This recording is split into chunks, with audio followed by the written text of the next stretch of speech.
화면에는 뮤지컬 포스터가 한 장 등장해 있습니다. 몇 년 전 공연했던 뮤지컬 버스라는 작품입니다. 뮤지컬 버스의 내용은 이렇습니다. 시끄러운 시골 동네 사람들을 싣고 굽이굽이 돌아가던 길에서 버스가 갑자기 브레이크 고장을 일으켰습니다. 한쪽은 절벽, 한쪽은 낭떠러진 내리막길을 간신히 잘 피해 내려왔습니다. 하지만 이대로 계속 가다가는 틀림없이 한쪽으로 치우쳐 차가 떨어질 수밖에 없는 그런 상황에 처하게 되었죠. 이 아찔한 순간 다행스럽게도 충돌을 완충할 수 있는 건초더미 몇 개가 저 멀리 보였습니다. 살 길은 바로 저기다. 버스는 그곳을 향해 달려갑니다. 그런데 그 순간 버스 기사는 건초더미 앞에 서 있는 무언가를 발견합니다. 가만히 보니 10대쯤으로 보이는 소년 하나가 버스를 향해서 손을 흔들고 있는 것이었습니다. 이 상황에서 버스가 그대로 돌진한다면 그 소년은 죽을 수밖에 없는 상황이었습니다. 그렇다고 그 아이를 피해 가자니 버스 안에 있는 승객들의 목숨이 아주 위태로운 상황에 빠지게 되었죠. 진퇴양난이란 바로 이런 것을 두고 하는 말일 것입니다. 이럴 때 여러분이 만약 이 버스 운전사라면 어떤 결단을 내리시겠습니까? 우리가 성경을 읽어보면 지금 이야기한 이 상황과 매우 비슷한 딜레마가 들어있음을 아실 수 있습니다. 그것을 저는 하나님의 딜레마라고 이름 붙여보겠습니다. 자막을 함께 보겠습니다. 로마서 3장 23절의 말씀입니다. 모든 사람이 죄를 범하였음에 하나님의 영광에 이르지 못하더니. 사도 바울이 기록한 구원의 서신 로마서는 사람의 죄와 하나님의 구원을 다루고 있습니다. 당연히 창세기의 에덴 동산에서 있었던 그 선악과 사건과 연결될 수밖에 없죠. 창세기는 인간의 죄가 처음으로 언급된 책입니다. 하나님께서 아름답게 창조하신 사람들이 죄의 덫에 걸려 멸망의 구덩이 속으로 빠질 위기에 처했습니다. 그래서 창세기 2장 17절은 그 내용을 이렇게 말하고 있죠. 선악을 알게 하는 나무의 열매는 먹지 말라. 내가 먹는 날에는 반드시 죽으리라 하시니라. 이어서 로마서 6장에서는 또 이런 표현이 등장합니다. 죄의 삭은 사망이요. 지금 읽어본 창세기와 로마서 말씀에 따르면 우리 하나님도 어떻게 손 쓰실 방법이 없어 보입니다. 왜냐하면 하나님께서 만드신 그 거룩한 말씀을 스스로 어길 수는 없는 노릇이니까요. 아무 조처도 없이 죄인들을 그냥 아무렇게나 용서해 주실 수는 없는 것입니다. 우리 하나님은 공의의 하나님이시기 때문에 그렇습니다. 그렇다고 사람들이 이대로 죽어가는 것을 내버려 두자니 또 다른 사실과 충돌하죠. 우리 하나님은 또한 사랑의 하나님이시기에 그렇습니다. 당신의 백성으로 아름답게 창조하신 사람들을 못 본 채 그저 내버려 두실 수는 없는 것이죠. 그래서 저 위대하신 창조주 하나님께서도 우리들처럼 어려운 난관에 부딪히신 겁니다. 이것이 바로 딜레마입니다. 지금 소개해드린 뮤지컬 버스를 보면 그 딜레마를 해결할 수 있는 방법 하나가 엿보입니다. 그 소년을 차로 치고 건초더미로 뛰어들면 됩니다. 우리 하나님께도 딜레마를 해결할 수 있는 방법이 사실 하나 있었습니다. 모든 인간들의 죄를 대신해 줄 수 있는 누군가를 내세우는 방법이었죠.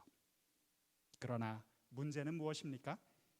이렇게 말하기는 쉬울지 몰라도 정말 누군가를 그렇게 희생시킨다는 것은 참으로 고통스러운 잔인한 결과를 낳는다는 것이죠. 뮤지컬 버스 이야기를 다시 한번 해보겠습니다.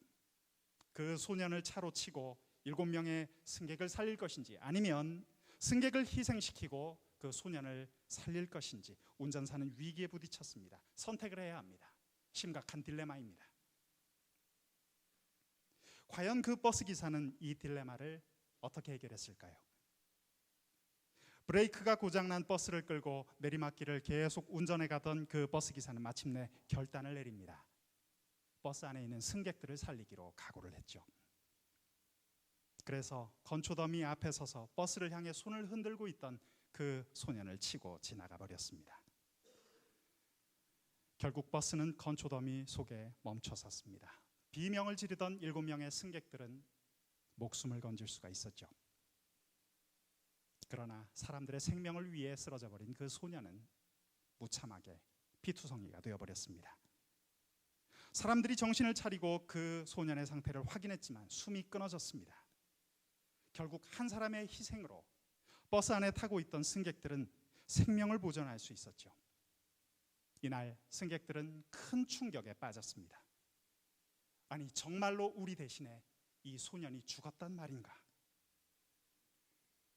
나를 대신해서 누군가가 희생되었다는 이야기를 듣는다면 우리는 할 말을 잊을 것입니다. 우리의 가슴은 아려오고 눈에는 눈물이 맺힐 것입니다.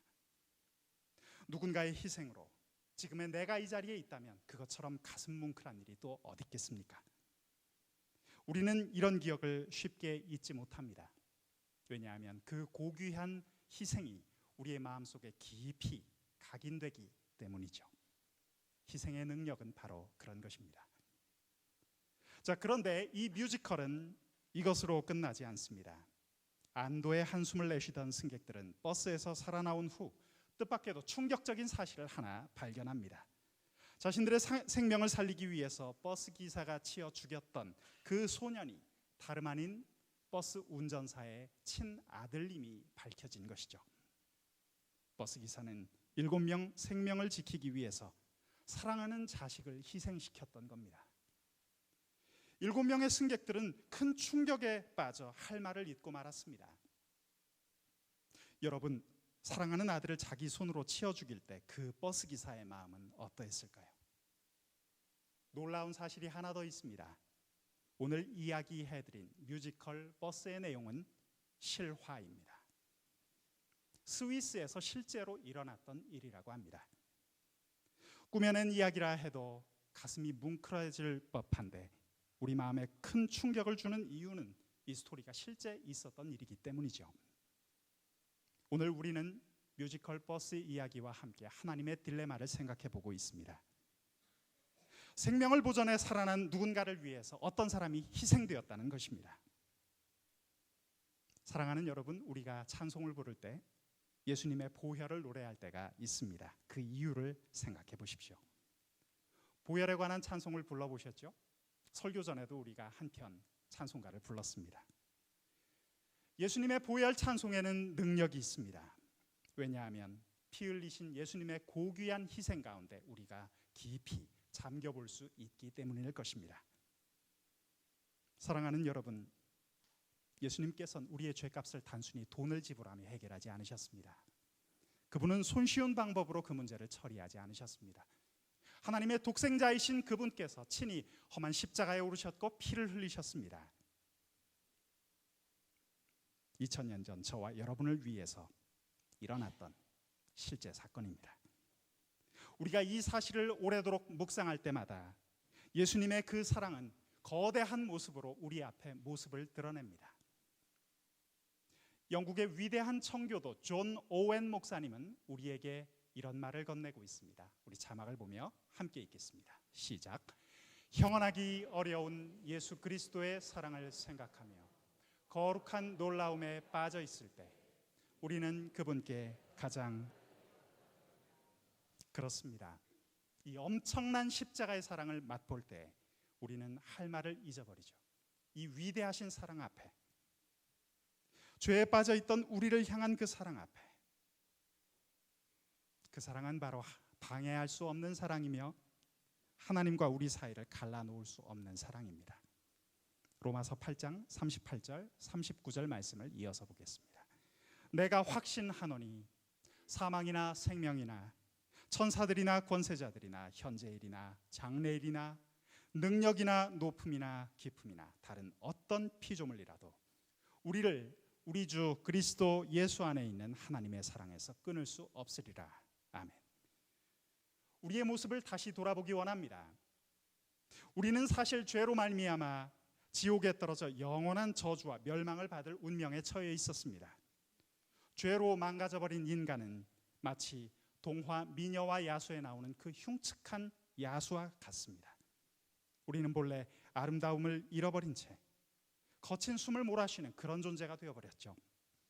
성경은 이것을 죄인이라고 표현합니다.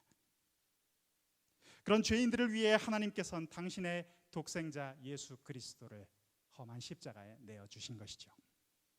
히브리서 9장 15절은 이렇게 말씀합니다. 이를 인하여 그는 새 언약의 중보니 이는 첫 언약 때 범한 죄를 속하려고 죽으사 부르심을 입은 자로 하여금 영원한 기업의 약속을 얻게 하려 하심이라. 아멘. 죄의 노예가 된 인간이 하나님과 바른 관계를 회복하기 위해선 죄의 값을 지불해야만 합니다. 예수님께서 십자가에서 감당하셨던 그 죽음은 바로 이런 의미를 가지고 있습니다. 사랑하는 여러분, 기독교 신앙의 핵심이 그리스도의 십자가를 향해 있는 것은 바로 이 때문입니다.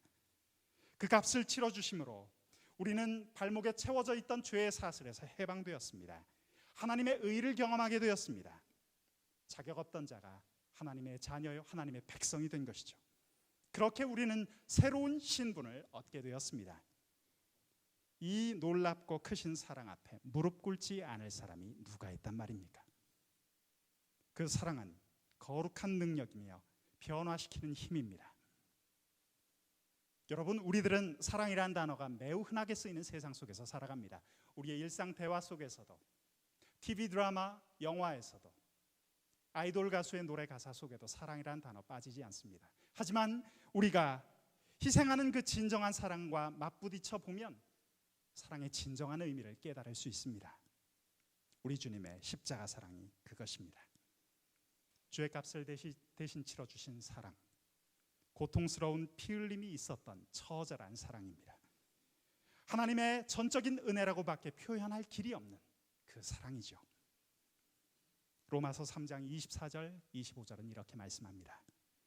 그리스도 예수 안에 있는 속량으로 말미암아 하나님의 은혜로 값없이 의롭다 하심을 얻은 자 되었느니라.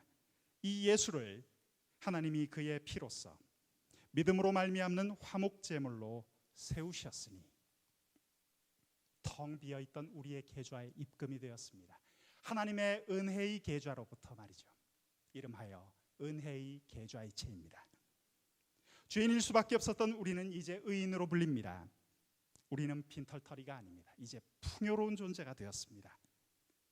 무엇이 우리를 이렇게 만들어 주었습니까? 예수 그리스도의 그 십자가 사랑 때문이 아니겠습니까? 그렇기에 오늘 로마서 3장 27절은 이렇게 말하고 있지 않습니까? 그런즉 자랑할 때가 어디냐? 있을 수가 없느니라.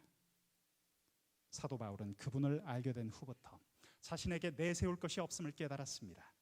크신 구원자 그리스도 예수 앞에서 바울은 이렇게 고백했죠. 그리스도 예수께서 죄인을 구원하시려고 세상에 임하셨다 하였도다.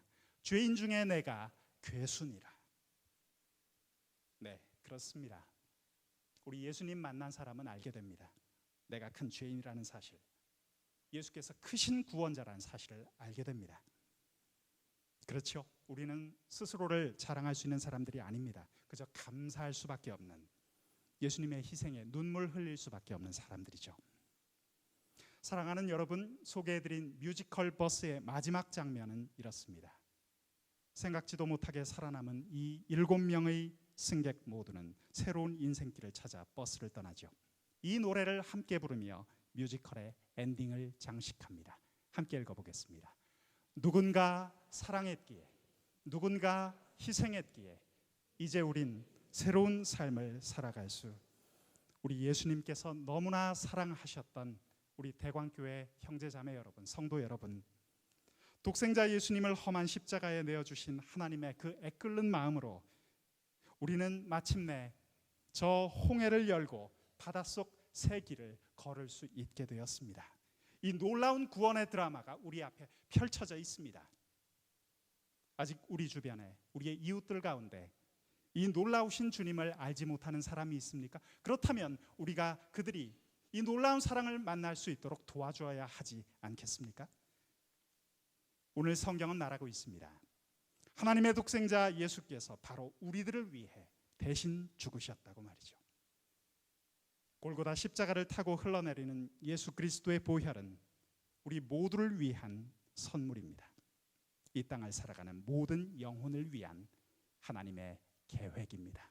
사랑하는 여러분, 그것이 바로 그리스도의 십자가입니다. 함께 기도하시겠습니다.